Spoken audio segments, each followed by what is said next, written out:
जा रही थी उससे वो सहमत नहीं थे और उसके बाद पार्टी ने अपने स्तर पर प्रत्याशियों के नाम घोषित कर दिए, जिसके कारण अब ये साफ तौर पर नजर आ रहा है कि गठबंधन कहीं ना कहीं टूट रहा है। एक छोटे से ब्रेक के लिए रुकेंगे। ब्रेक के बाद आपको दिखाएंगे कि सियासी दलों के बीच निर्वाचन आयोग और प्रशासनिक तंत्र चुनाव को भयमुक्त और निष्पक्ष कराने के लिए क्या कार्रवाई कर रहा है। बने रहिए हमारे साथ। साथ ही दिखाएंगे आपको बिहार में उपचुनाव के बीच हिंदू मुसलमान की बात।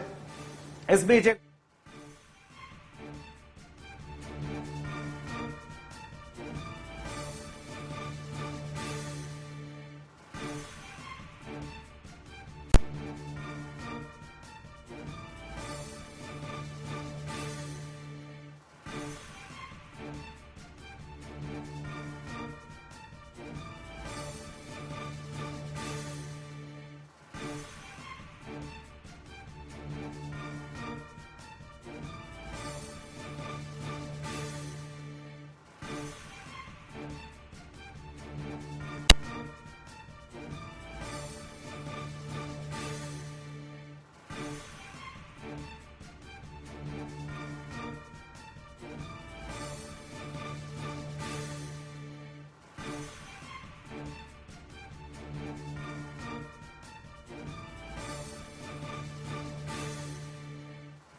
आपको बता रहे हैं और बड़ी खबर यह है कि वाम दलों ने अलग होने का फैसला ले लिया है और इससे गठबंधन को खासा नुकसान होता दिख रहा है। बड़ी खबर इस समय की आपको बता रहे हैं, झारखंड के चुनावी गहमा गहमी के बीच वाम दलों ने जो फैसला लिया है उससे बड़ा नुकसान होता नजर आ रहा है।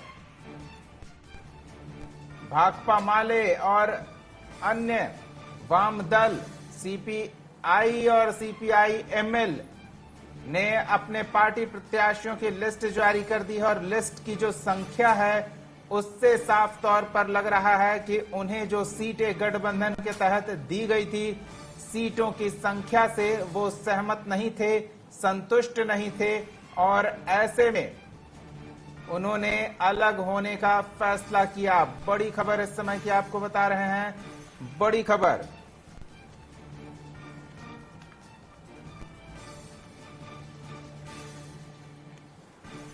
झारखंड के चुनावी माहौल में गहमा गहमी बढ़ी हुई है। एक तरफ हेमंत सोरेन नॉमिनेशन के लिए अपने क्षेत्र में पहुंच रहे हैं। कल 11 बजे उनका नामांकन का समय निर्धारित है, लेकिन उससे पहले ही वो आज पहुंच जाएंगे और वहां पार्टी पदाधिकारियों के साथ बैठक करेंगे।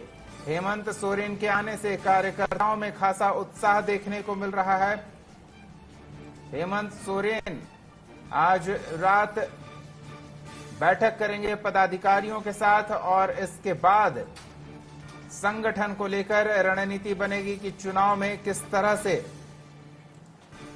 पार्टी प्रत्याशियों की जीत सुनिश्चित की जाए, हेमंत सोरेन अपनी जीत सुनिश्चित करें।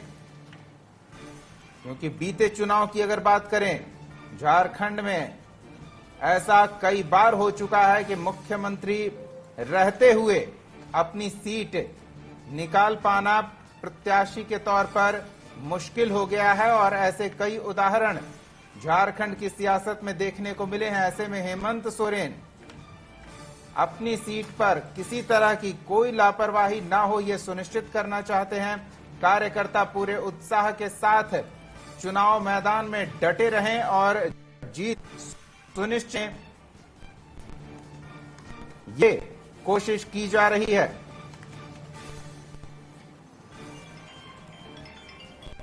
तो बड़ी खबर इस समय की आपको बता रहे हैं और सियासी गहमा गहमी के बीच निर्वाचन आयोग जिस तरह से कार्रवाई करने में जुटा हुआ है, पूरा प्रशासनिक अमला जिस तरह से कोशिश कर रहा है कि निर्वाचन की पूरी प्रक्रिया बिना किसी विवाद के मतदाताओं को बिना प्रभावित किए संपन्न कराया जाए, इसको लेकर एक्शन में नजर आ रहा है और इसको लेकर कार्रवाई भी हो रही है। तो बड़ी खबर इस समय की आपको बता रहे हैं, सियासी गहमा गहमी के बीच ये बड़ी खबर कि निर्वाचन आयोग भी भयमुक्त वातावरण चुनाव कराने के लिए जुटा हुआ है।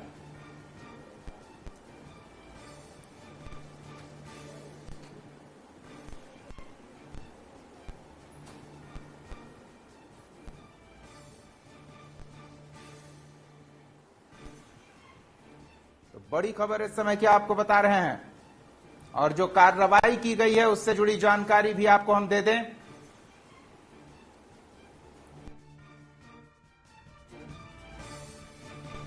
तो खबर इस समय की आपको बताएं, एक ओर सियासी और दूसरी ओर निर्वाचन आयोग भयमुक्त और निष्पक्ष चुनाव को लेकर फेयर प्लेइंग फील्ड सुनिश्चित करने में जुटा हुआ और इसके लिए राज्य भर में प्रशासनिक टीम जांच पड़ताल में जुटी हुई और इसी कड़ी में धनबाद से एक कार से 71,97,000 रुपए की बरामदगी हुई है। तिलमच्चो इंटर डिस्ट्रिक्ट चेक पोस्ट पर जांच के दौरान ये बरामदगी हुई है। दूसरी ओर 1,07,10,320 रुपए की बरामदगी एक व्यवसायी के पास से हुई है। कारोबारी सुखदेव रजक के घर से ये कैश की बरामदगी हुई है। सूचना पर पुलिस टीम ने छापेमारी की गई। इस दौरान 2 लग्जरी वाहनों को भी जब्त किया गया। हालांकि अभी यह तय नहीं है कि क्या चुनाव को प्रभावित करने के लिए या चुनाव में उपयोग के लिए ये पैसे रखे गए थे, जांच जारी है। इधर केंद्रीय कारागार रांची में छापेमारी की गई। छापेमारी से हड़कंप मच गया। पूरा प्रशासनिक अमला एक साथ दनादन केंद्रीय कारा में पहुंचा और वहां क्या स्थिति है, किसी तरह की कोई अव्यवस्था तो नहीं, ये सुनिश्चित करने के लिए छापेमारी की गई। तो सहयोगी संतोष हमारे साथ जुड़ रहे हैं। निर्वाचन आयोग पूरा प्रशासनिक अमला ये सुनिश्चित करने में जुटा है कि चुनाव निष्पक्ष और निर्भीक संपन्न हो, मतदाताओं को किसी तरह का दबाव न हो, बल का दुरुपयोग न हो।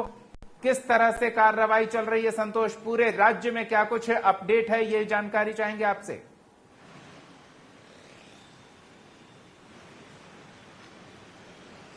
देखिए, लगातार जिस तरह से चुनाव आयोग मुख्य निर्वाचन पदाधिकारी के रवि कुमार के निर्देश पर कल देर रात कोडरमा से और आज धनबाद से लगभग 75 लाख रुपया धनबाद से 1 करोड़ रुपया कोडरमा से जब्त किया गया और उससे कई लग्जरी वाहन भी जब्त किया। यहाँ धनबाद में चेक पोस्ट से वहीं दूसरी ओर शांतिपूर्ण और निष्पक्ष चुनाव हो, इसको लेकर जो आज केंद्रीय कारा रांची है उसमें एक संयुक्त छापामारी की गई कि आखिर जेल से कोई ऐसी गतिविधि न हो जिससे चुनाव प्रभावित हो। कई बार सूचना आता है कि जेल से लोग धमकी देते हैं, चुनाव को प्रभावित करने के लिए प्रलोभन देते हैं, धमकाते हैं। तो इसको लेकर लगातार चुनाव आयोग की टीम नज़र रखी है और उसके दौरान आज ही जिला निर्वाचन पदाधिकारी सह डीसी रांची के द्वारा एक टीम गठन कर जेल में छापामारी की गई। वहां से कुछ तो बरामद तो जरूर नहीं हुआ, लेकिन इस छापामारी से लोगों के बीच में हड़कंप है। यह अभियान रांची ही नहीं पूरे झारखंड में सभी जेलों में चलाया जाएगा और इसके पहले भी कई बार जेलों में रांची के विभिन्न जिलों के जेलों में छापामारी की गई थी और कई तरह से हिदायत दिया गया था अगर मोबाइल जब्त होता है या कोई भी नशीला पदार्थ जब्त होता है तो उसको लेकर एक अलग से प्राथमिकी दर्ज होता है जिसके वार्ड से यह सामान बरामद होता है उनके खिलाफ एक प्राथमिकी दर्ज। तो कुल मिलाकर जो स्थिति है कि जो राज्य निर्वाचन आयोग के रवि कुमार है, लगातार चाहे वो आयकर विभाग के लोग हों, चाहे पुलिस पदाधिकारी के लोग हों, चाहे जिला स्तरीय डीसी और जिला निर्वाचन पदाधिकारी लगातार समीक्षा कर रहे हैं और उनका साफ निर्देश है किसी को भी कोई भी प्रलोभन देकर वोटरों को प्रभावित न करे, इसका ख्याल रखें। और लगातार आप जो चेक पोस्ट बॉर्डर इलाका, चाहे बंगाल की बात करें, चाहे उड़ीसा की बात करें, चाहे बिहार की बात करें, आप जो चेक पोस्ट है उसको दुरुस्त करें और लगातार वाहन की चेकिंग करें कि किसी प्रकार का कोई जो सामान है, चाहे वो पैसा हो, चाहे शराब हो, चाहे कोई भी बांटने वाला सामान जो मतदाताओं को प्रभावित न करे, इसका ख्याल सुनिश्चित रखें और जो भी स्थिति है उसकी अद्यतन रिपोर्ट हमें सबमिट करें। तो आप 1 दिन 2 दिन पूर्व भी निर्वाचन आयोग के द्वारा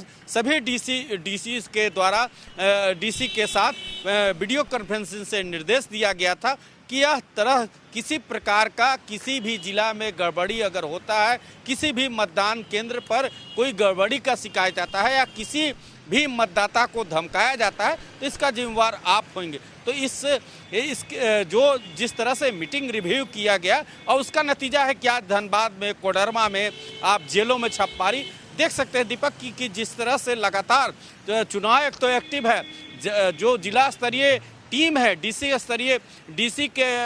के स्तर पे कई अधिकारी लगातार चौक चौराहे पर वाहनों का जांच कर रहे हैं, किसी प्रकार का अवैध सामान नहीं जाए, अवैध कैश नहीं जाए, कि किसी प्रकार का कोई भी गड़बड़ी चुनाव में ना फैला पर हथियार नहीं जाए। तो इसको लेकर बॉर्डर पर तो लगातार चेकिंग अभियान चलाया जा रहा है, लेकिन जिले के कई जो चौक चौराहा, प्रसिद्ध चौक चौराहा पर जिला अधिकारियों के द्वारा और जो उड़नदस्ता टीम निर्वाचन आयोग के द्वारा जो डिप्यूट किया जाता है, बिल्कुल संतोष, चौक चौराहों पर बॉर्डर इलाकों में जांच के लिए टीम तैनात रहती है और ये सबको दिखता भी है। लेकिन एक बड़ी चर्चा होती है कि जेलों के अंदर से लोग बाहर संपर्क करते हैं।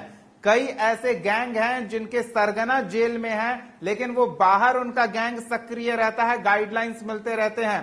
कई ऐसे नक्सली हैं, कुख्यात नक्सली जो चुनाव को प्रभावित कर सकते हैं, वो जेल में बंद हैं, लेकिन बाहर अपने संगठन के सदस्यों को नियंत्रित करते रहते हैं, उन्हें अपने आदेश पहुंचाते रहते हैं। तो जेल से बाहर का संपर्क टूटे, चुनाव को प्रभावित करने का कोई दुस्साहस न करे, इसको लेकर कह सकते हैं केंद्रीय कारा में जो छापेमारी हुई है वो भी महत्वपूर्ण है।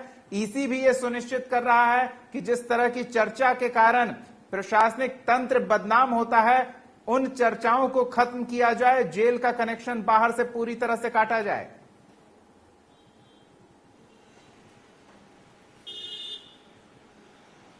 बिल्कुल, जिस तरह से लगातार नेताओं का घोषणा होता है कि हम जेल से चुनाव लड़ेंगे, तो जेल से चुनाव लड़ने का नतीजा है कि उनको नॉमिनेशन फॉर्म भरने के लिए इजाज़त होता है, लेकिन प्रचार के लिए उन्हें, जैसे आज ही जो आरजेडी सूची जारी की थी कल, और उसमें संजय यादव जेल से चुनाव लड़ेंगे। बीच में चर्चा था कि पूर्व मंत्री आलमगीर आलम जेल से चुनाव लड़ेंगे, और अमन साहू जो गैंगस्टर है, बिहार झारखंड का ही नहीं, पूरे कई छत्तीसगढ़ उड़ीसा की बात करेंगे, गैंगस्टर की भी चुनाव लड़ने की बात आ रही थी, लेकिन अभी तक हाई कोर्ट से परमिशन नहीं मिला है। अब देखना होगा कि इस पर नज़र रखने के लिए कि क्या आलमगीर आलम जो मंत्री हैं, मनी लॉन्ड्रिंग में बंद है, घोटाले में, ग्रामीण विकास घोटाले में 32 करोड़ रुपया उनके यहाँ बरामद हो, तो क्या जेल प्रशासन या निर्वाचन आयोग को ऐसी सूचना कुछ होगी तो उसको लेकर छापेमारी की है। तो कई तरह के इनपुट आते रहते हैं जेल प्रशासन के तरफ से या जेल आईजी के तरफ से। इसी आधार पर निर्वाचन आयोग के निर्देश पर यह छापामारी की गई है। इस छापामारी से जो नेता जेल से चुनाव लड़ेंगे उनके बीच में भी हड़कंप है, और जो जेल से बाहर अपने नेताओं को मैनेज, जेल के अंदर गुर्गों से मैनेज कराते हैं, उनके अंदर भी हड़कंप है। लेकिन यह छापामारी से कई तरह से मतदाताओं को जिस तरह से भयभीत ना हो, इसके लिए जिला प्रशासन और जो राज्य निर्वाचन आयोग है लगातार पहल कर रही है कि भय मुक्त होकर निष्पक्ष चुनाव कराएंगे। इसकी जवाबदेही मुख्य निर्वाचन आयोग डीसी को निर्देश दिए हैं कि आप किसी प्रकार की गड़बड़ी होगी तो इसकी जिम्मेवारी आप होंगे। जी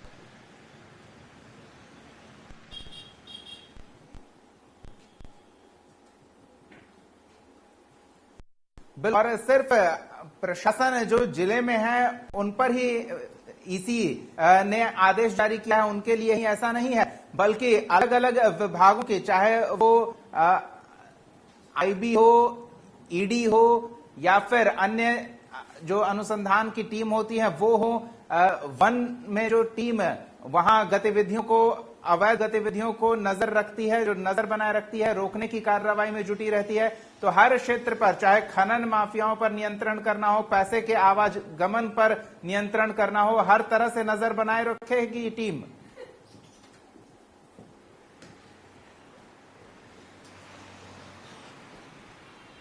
बिल्कुल, जिस तरह से जो बंद चेक पोस्ट हैं राज्य के अंदर, जो बॉर्डर इलाका है, चाहे जो झारखंड की बात करें या बिहार के बॉर्डर इलाका या उड़ीसा या छत्तीसगढ़ की बात करें या बंगाल की बात करें, तो जो वन पोस्ट, जो चेक पोस्ट रहता, उन जो कुछ दिन पहले जो राज्य निर्वाचन आयोग के मुख्य निर्वाचन पदाधिकारी उनके द्वारा रिव्यू किया गया और इस रिव्यू में साफ निर्देश दिया गया था। उसमें ईडी के अधिकारी थे, इनकम टैक्स के अधिकारी से सेल टैक्स के अधिकारी थे और जो वन विभाग के डीएफओ रैंक के अधिकारी थे वो भी उपस्थित थे। उनको सख्त निर्देश दिया गया था कि ठीक है, सड़क मार्ग के द्वारा डीसी और पुलिस स्तर पर चेकिंग किया जा रहा है, लेकिन जंगल के क्षेत्र से किसी प्रकार के कोई अवैध हथियार न पहुंच जाए, अवैध कैश न पहुंच जाए, इसकी भी निगरानी आप चेक पोस्ट के माध्यम से करें और लगातार डीएफओ रैंक के अधिकारी उस बॉर्डर इलाकों या वन क्षेत्र में जो चेक पोस्ट है उसको दुरुस्त करे और किसी प्रकार की गड़बड़ी होगा तो डीएफओ को भी मुख्य निर्वाचन पदाधिकारी के द्वारा निर्देश दिया गया था, एक तरह से चेताया गया था कि आप किसी प्रकार का अगर वन क्षेत्र के चेक पोस्ट में गड़बड़ी होती है तो इसकी जिम्मेवारी आपकी होगी। तो कहीं ना कहीं पूरे आप जमीन से लेके जंगल से लेके आसमान तक इस चुनाव में निगरानी किया जाता है। जो नक्सल प्रभावित इलाके होते हैं उनकी मॉनिटरिंग हेलीकॉप्टर के द्वारा की जाती है। तो आप समझ सकते हैं किसी प्रकार का इस चुनाव में खलन न हो, इसका ख्याल चुनाव के द्वारा किया जाता है और किसी प्रकार की गड़बड़ी न हो इसका भी ख्याल जंगल से, जमीन से, आसमान से, चाहे सड़क मार्ग, किसी प्रकार के कोई अपराधी या शरारती तत्व इस चुनाव में खलन न डाले, इसका ख्याल पूरा रखा जाता है। जी